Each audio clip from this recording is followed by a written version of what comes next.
মাঝে মাঝে এমন এমন কিছু ক্লায়েন্ট পাই। সিনারিওটা এরকম যে আহ, মানে গত কিছুদিন আগে যেরকম পেলাম যে উনি অলরেডি দুইটা বিজনেস রান করতেছে, মানে দুইটা বললে ভুল হবে, তার একটা বিজনেস রান করতেছে যার দুইটা শাখা তিনি খুলে রাখছে দুইটা জায়গাতে, আমি নাম বলছি না। তো মানে খুবই একটা মানে ভেবাচাকাময় অবস্থা, মানে উনি এসে এরকম একটা অবস্থা যে ভাই উদ্ধার করেন।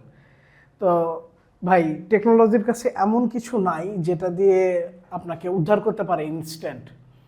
আবার দেখা গেল যে কিছুদিন আগে একজন ক্লায়েন্ট আসলো আমাদের এখানে যে আহ, ওনার উনি কত বললো 20 লাখ টাকার মনে হয় সাবান উনি ইম্পোর্ট করছে।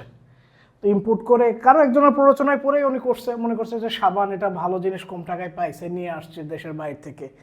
তো নিয়ে আসার পরে উনি আসলে আর কাজ করছে না ওনার মাথায় যে এই সাবানগুলো কি করবে। কারো একজনের মাধ্যমে উনি জানতে পারছে যে না, হোপফুলি আমাদের এখানে আসলে একটা সলিউশন পাবে। কিন্তু আলটিমেটলি আমাদের কাছে যখন আসলো যে ভাই এখানে কোনো জাদুর কাঠি নিয়ে আমরা বসি নাই যে আহ, যে আপনি একটা আমাদের কোনো একটা সার্ভিস ব্যবহার করলেন বা আপনার কোনো একটা সার্ভিস দিলাম, এই সার্ভিসের কারণে আপনার 20 লাখ টাকার প্রোডাক্টটাও আপনার মানে ক্লিয়ার হয়ে যাবে, এটা সম্ভব না। মানে আপনি মানে আমরা কি করতে পারি, আমরা আপনার টেকনোলজি দিয়ে আপনার একটা সুন্দর একটা সিস্টেম তৈরি করতে পারি যার মাধ্যমে মার্কেটিং করে আপনি যখন আপনার ট্রাফিকটাকে আমাদের ওয়েবসাইটে ড্রাইভ করাবেন, সেই সেই থ্রোতে সেই ট্রাফিকটা যেন আপনার প্রোডাক্টটা পারচেস করে সেরকম সুন্দর এবং ইজি একটা ইউজার ইন্টারফেস করতে পারি, যার ফলে যেন অর্ডারিং সিস্টেমটা ইজি হতে পারে, আপনার যেন ক্রস সেল তার আপ সেল এগুলো যেন ক্লিয়ার হয়, সেই ধরনের কিছু ফ্যাসিলিটি সেগুলো আপনাকে দিতে পারি। কিন্তু আপনি যদি নিশ্চয়তা চান যে ভাই 2 মাসের মধ্যে আপনি আমার স্টকটা ক্লিয়ার করে দেন, খুব আমি যদি আপনাকে কথা বলে আপনি আমাকে টাকা দিয়ে যাবেন, মানে আমি যদি আপনাকে বলে যে হ্যাঁ ভাই অবশ্যই পারবো, আপনি এখনই আপনি আমারে 50,000 টাকা দিয়ে দেন, আপনার এটা আমি ক্লিয়ার করে দিচ্ছি, আপনি খুশি খুশি আপনি আমাকে দিয়ে যাবেন। কিন্তু আলটিমেটলি 2 মাস পরে আমি কেন, কারো দ্বারাই আসলে এটা সম্ভব না। যদি আমার দ্বারা এই 20 লাখ টাকার প্রোডাক্ট যদি মানে কোনো রিসার্চ ছাড়া কোনো কিছু ছাড়া যদি আপনাকে আমি 50,000 টাকা ক্লিয়ার করে দিতে পারি, তাহলে ভাই আমার কাছে এরকম 20 লাখ কয়েকটা আছে যে আমি তাহলে সাবানে ইনপুট করে আমি এই কাজটা করতে পারি। তো মানে এই ভুল ধারণা থেকে মানে কখনো এই কাজগুলো করবেন না। মানে ব্যবসার ক্ষেত্রে মানে যদি কোনো একটা ব্যবসা যদি উঠে যায় আমাদের ভালো লাগে, কারণ ব্যবসা উঠে গেলে তার সাথে কর্মসংস্থান উঠে যায়, অনেকগুলো কর্মসংস্থান তৈরি হয়ে যায়।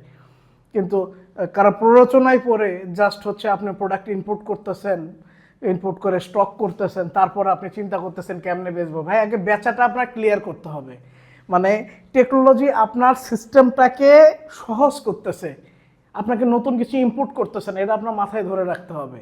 আপনি আগের সময়ে যেখানে আপনি হয়তো 10,000 টাকা খরচ করে আপনি 100 জন মানুষের কাছে পৌঁছাতে পারতেন, এখন সে 10,000 টাকা খরচ করে 100 জন মানুষের জায়গায় আপনি 1,000 মানুষের কাছে পৌঁছাতে পারতেছেন। পার্থক্য ঠিক এতটুকুই, এর বাইরে আর কিছু না। এটা সহজ করতেছে, কিন্তু আপনাকে গ্যারান্টিড কেউ দিচ্ছে না যে এটা করেন, এটা করলে গ্যারান্টি। এখন গ্যারান্টি দিয়ে যে কাজগুলো হয় সেটা হচ্ছে আপনার এই যে কথা আছে না, মানে কারো কারো ক্ষেত্রে এরকম হয় যে ঝড়ে বক মরে ফকিরের কেরামতি বাড়ে। তো কোনো কোনো ফকিরের কেরামতি এইভাবে বেড়ে যায়, কিন্তু পরবর্তীতে ওই প্রোডাক্ট নিয়ে আবার যখন কাজ করতে যায় তখন আর কাজ করতে পারে না। মানে এটাই হচ্ছে মেইনলি চ্যালেঞ্জের জায়গা। তো বিজনেস করার আগে আগে আপনার প্রপার প্ল্যান করেন, এই প্ল্যানে আমরা টেকনোলজির দিক থেকে কিভাবে হেল্প করতে পারি আপনাকে সেই গাইডলাইনটা দিব, যে কিভাবে একটা সাস্টেনেবল বিজনেস আপনি দাঁড় করাইতে পারেন, আমরা আমরা কিভাবে এটার আপনার অংশীদার হতে পারি। কিন্তু আমাদের কাছে কোনো জাদুকরি কিছু নাই যার ফলে আপনি আসবেন আর হচ্ছে আঙ্গুল ফুলে কলা গাছ হয়ে যাবেন।